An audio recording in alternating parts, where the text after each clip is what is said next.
back to our next session. So for today, our subject will be Christian living and education.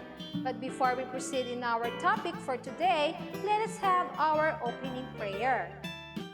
Let us put our hands together and feel the presence of our Lord. So let us pray. We praise you, Lord, and we thank you for the opportunity to study and prepare for a good life in the future. Bless our teachers who inspire and guide us. Bless our parents who work hard to support us. Bless our classmates and all the people who care for us. Bless us. Help us to be more attentive, patient, and diligent to understand the lessons that our teachers teach us. This we pray in the name of Jesus Christ our Lord. Amen. Once again, good morning, grade 3. So our lesson for today is the home of people. And our lesson for today is the home of people.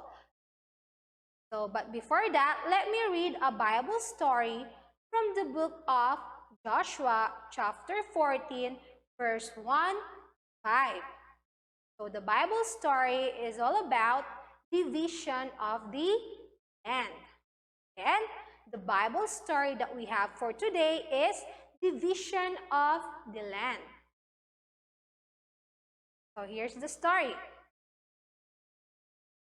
These are the areas the Israelites received as an inheritance in the land of Canaan, which Eleazar the priest, Joshua son of Nun, and the heads of tribal clans of Israel allotted them. Moses had granted the 2.5 tribes their inheritance east of the Jordan, but had not granted the Levites an inheritance among the rest. So Joseph's descendants had become 2 tribes, Manasseh and Ephraim. The Levites received no share of the land, but only towns to live in, which is pasture lands for their flocks and herds. So the Israelites divided the land just as the Lord had commanded Moses. Kids, when we say pasture land, this is a land that covered with grass. And when we say flocks, these are a group of birds that traveling together. And when we say herbs, it's a leafy green leaf or flowering parts of the land. So you have to remember those 3 words. Now, the people of Judah approaches Joshua at the Gilgal and Caleb, the son of Jephunneh. You know what the Lord said to Moses, the man of God of Kadesh Barnea, about you and me? I was 40 years old when Moses, the servant of the Lord, sent me from Kadesh Barnea to explore the land.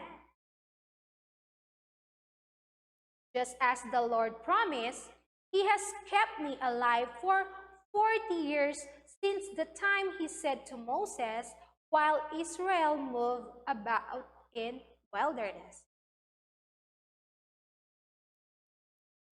So here I am today, 85 years old. I am still as strong today as the day Moses sent me out.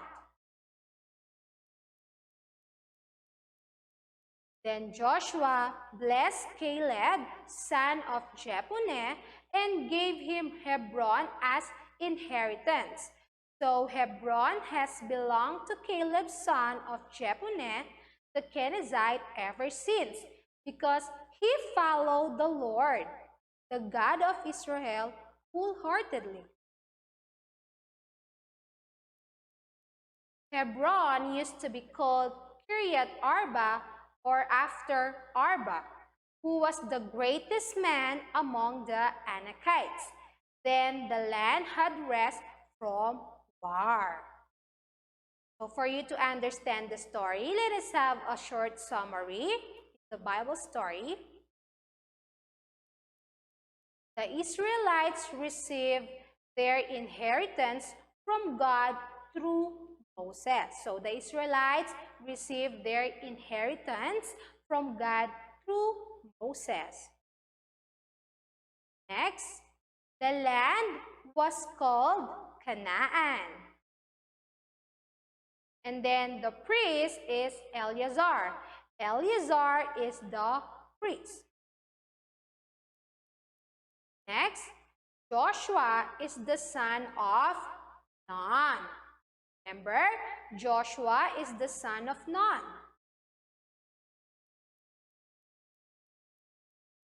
Moses gave inheritance to Joseph's descendants, which became two tribes, namely Manasseh and Ephraim. Then Moses did not give inheritance to the Levites. Then Caleb, the son of Jephunneh, asked the hill country that the Lord promised him. So this is the hill country, was called Hebron. Now let us move on in thoughts to founder. Let me discuss this part. Every one of us becomes a steward to everything we receive. We are also expected to become responsible stewards of our life and our home. Kids, when we say steward, it is a person or someone who protects or is responsible for money, properties, home, and so on. Next, our country is the only home we have, and it must be maintained not only for us but also for our children and our future generation. As a Filipino citizens, we should take good care of our country and maintain its cleanliness. Next, we have this land. This land is ours. God gave this land to us and to our children. It is blessed with natural wonders and man-made attractions.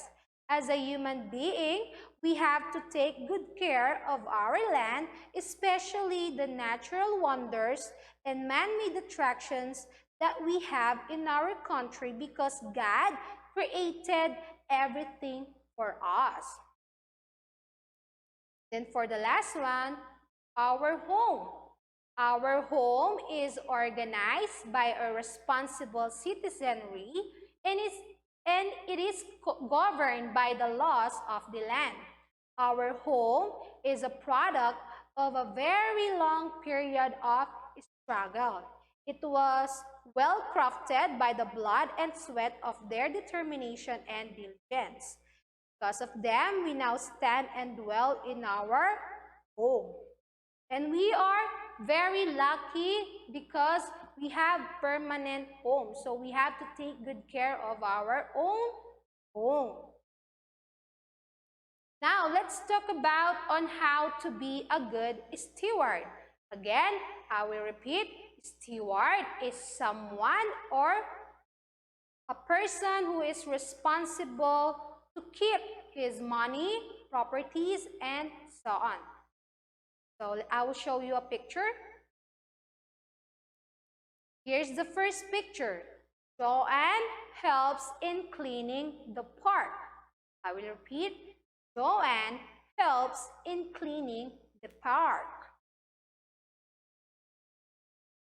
The next one, Carla helps her classmate who has a hard time doing their math assignment. In this picture, Carla is sharing her knowledge to her classmate. Next, at the church, Rufa offers a simple song for God. I will repeat. At the church, Rufa offers a simple song for God. In here, Rufa gives thanks to God by singing a Christian song. Then the next one, Brian wakes up early every day so he will not be late in his subject. I will repeat. Brian wakes up early every day so he will not be late in his first subject. In this picture, Brian is very responsible student. Next, Paula saves 5 pesos a day from her allowance so she can buy a birthday gift to her ma'am. Again, Paula saves 5 pesos a day for her allowance so she can buy a birthday gift to her mom. In here, Paula knows how to save and protect her money by putting it in the piggy bank. So these are the things that you need to remember, kids. Always protect and take good care of God's creation. Be a good and responsible steward of God. Now for your assignment in CLE book, please answer pages 15 to 18. We can do this letter A, B, C, and D. I hope you learned a lot today, kids. And thank you for listening and watching. Thank you, guys. See you soon. Goodbye.